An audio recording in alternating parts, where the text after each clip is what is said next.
Welcome everyone to the Reading Ready Corner.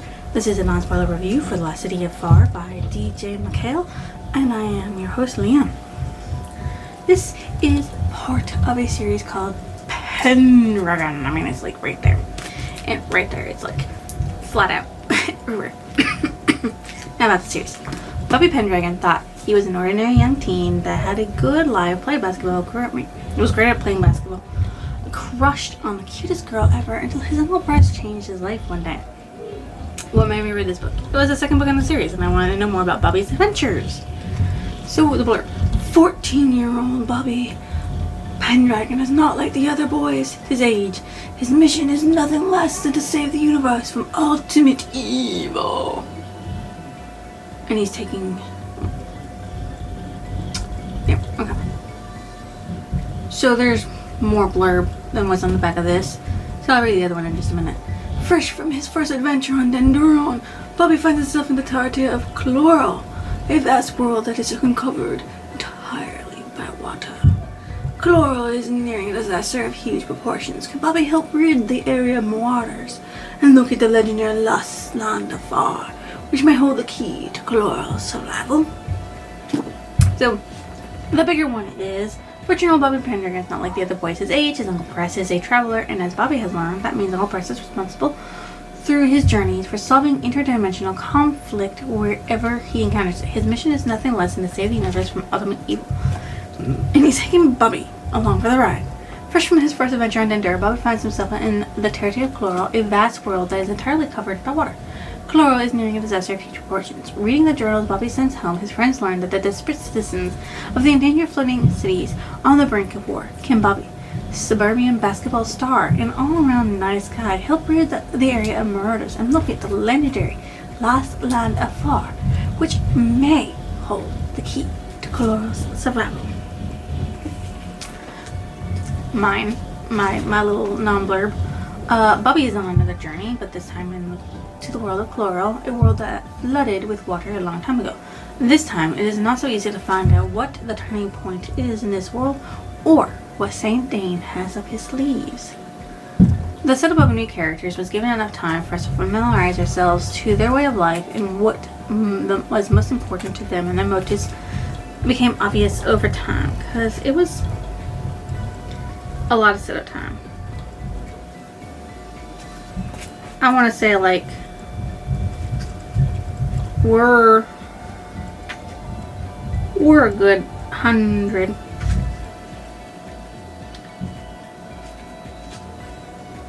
Yeah. Like we're a good 100 and something pages in before we even get to anything that deals with Saint Dane. So there you go. The characters react to the situation in unique ways. Bobby's is full of wonder, Press is full of fun and glee, and the others are unique as well. The genre is considered to be young adult fantasy. Did this live up to my expectations? Yes, it was good. I enjoyed reading about Bobby being on a world full of nothing but water and floating ships. It reminded me of the game Raft. And if you haven't played Raft, you need to. It's fun.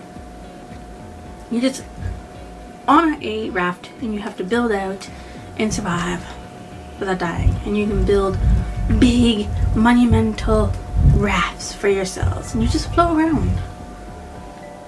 That's all it is. So which character did I relate to the most? Press, because who wouldn't find it fun to be on to be in a place full of water? If you love swimming, man, lots of fun. Which secondary character stood out the most? Spader, because of his excitement for everything he does. He enjoys his job so much. And he is an Aquaneer, which means he does a lot of stuff for his ship, his vessel. So, yeah. What was more important?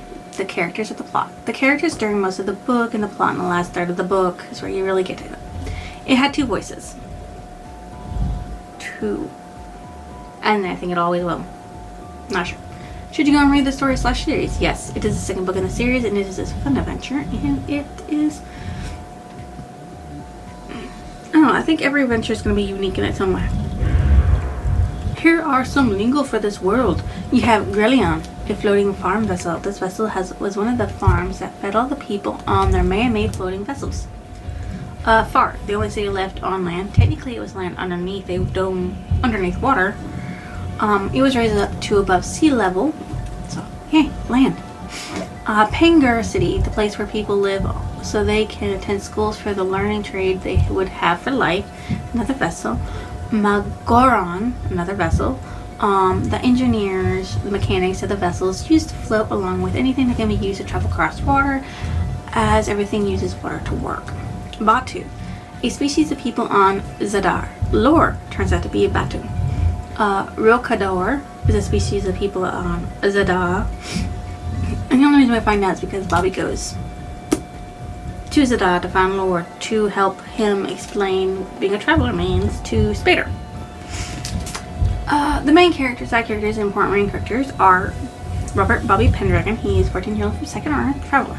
He's on a mission to figure out what St. Dane wants with the world of Chloral and how to stop him from achieving his evil plans. And what his evil plans were was to make food scarce and have people fight each other for the food that wasn't poison. St. Dane, of course, is an evil traveler capable of shapeshifting. His goal is to bring chaos to Hala and rebuild it for himself. St. Dane makes himself in an important position so he can create war and chaos on the inside, feeding information and causing wars in all the territories. In Chlor, he takes on the role of two different people to do his evil. The first one is Ponasai, and that was an agronomer, someone who tries to help plants grow and to make them better and everything. They'd already had plans for a specific type of fertilizer, and he just helped them along, convinced them to continue doing the work, knowing it was going to turn out bad. And the second one is Zai Roder, and he's a raider who controlled an entire ship called Pursuit and the people on it who did raids. Yeah. Press Tilton, Buffy's uncle. That is not actually his uncle, an experienced traveler who helps Buffy learn as he becomes one. He died protecting Spader from oncoming bullets from another world. So yeah, that's another thing. Sad ending. Press is dead. He's dead. He's dead. You have Mark Diamond, Bobby's best friend from Second Earth, described as a science nerd, intelligent. He's one Bobby sent all of his records to while he is in other territories. He teams up with Courtney to help their friend, and he actually loses a page which ends up in somebody else's hand, and they try to craft a new story which you don't actually get to see or read, about how it's a story they made up about their friend. So in case somebody steals the paperwork, the actual journals, that they can prove that they're crazy. Courtney Chidwin, Bobby's love life. She sells explore. She teams up with Mark Diamond. She's the one who came up with a plan for typing all the stuff up on the computer and printing it out and pretending like they were having fun writing the story out and also printing it out, you know?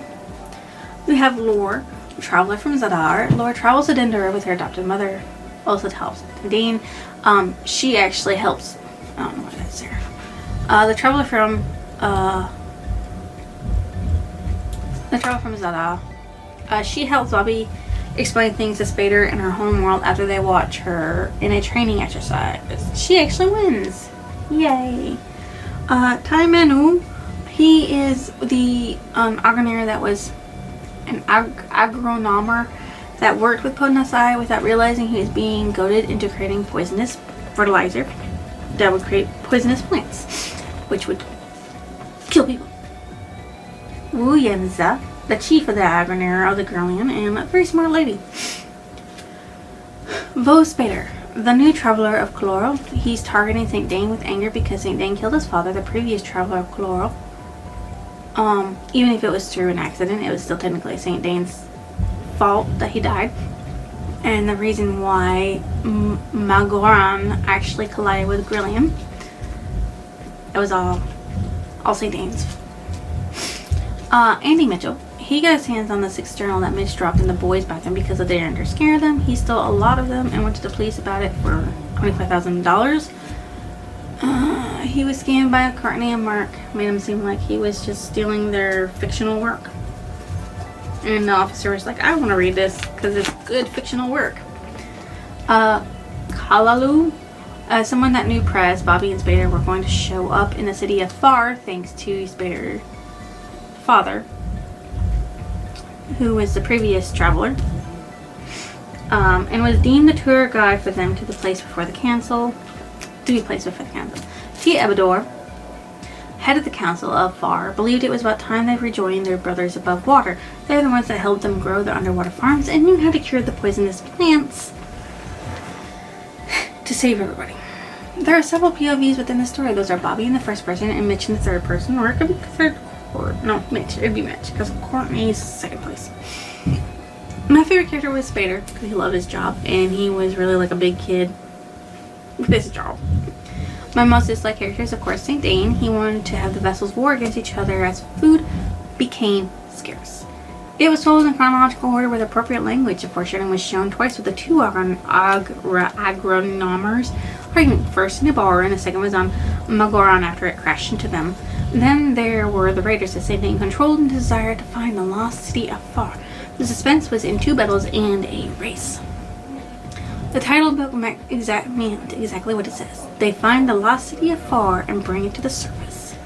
What stood out as memorable was the mechanism that was built underneath the land of Faar that allowed them to raise an entire island along with a mountain up above water, sea level, and it be stable and not collapse back under. That's some brilliant engineering. Brilliant engineering. My favorite passage from this story is, near where Grillian was anchored was another farm, an underwater farm. The people of Grillian didn't just farm on the habitat. They had crops growing on the ocean floor too. They're called habitats and not vessels. Whatever, I don't care. They're vessels. My favorite quote, what do I think? I added.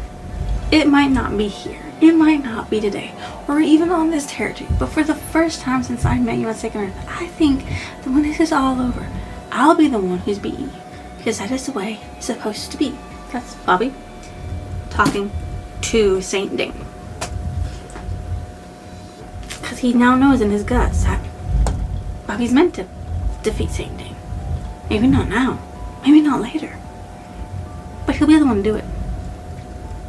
Because it's meant to be that way. What I thought about the ending of the book. It was a good ending that left the suspense as to what was going to happen next on Velox. Except it wasn't Velox I went to. It's Second Earth in the past. Oh, what do you mean? What did it remind me of? The first book in the series by DJ McHale. Because I've never read anything like this before besides DJ McHale's thing.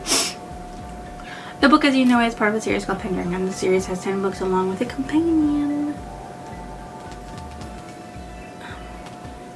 So there's that. I rate this a 4. It was good because of everything, but I was sad that Press died, even though, you know, it makes sense that the travelers of the each world, you know, die. So if you think I deserve a like, comment, or even your lovely subscription, drop it down below. I will see you next illusion.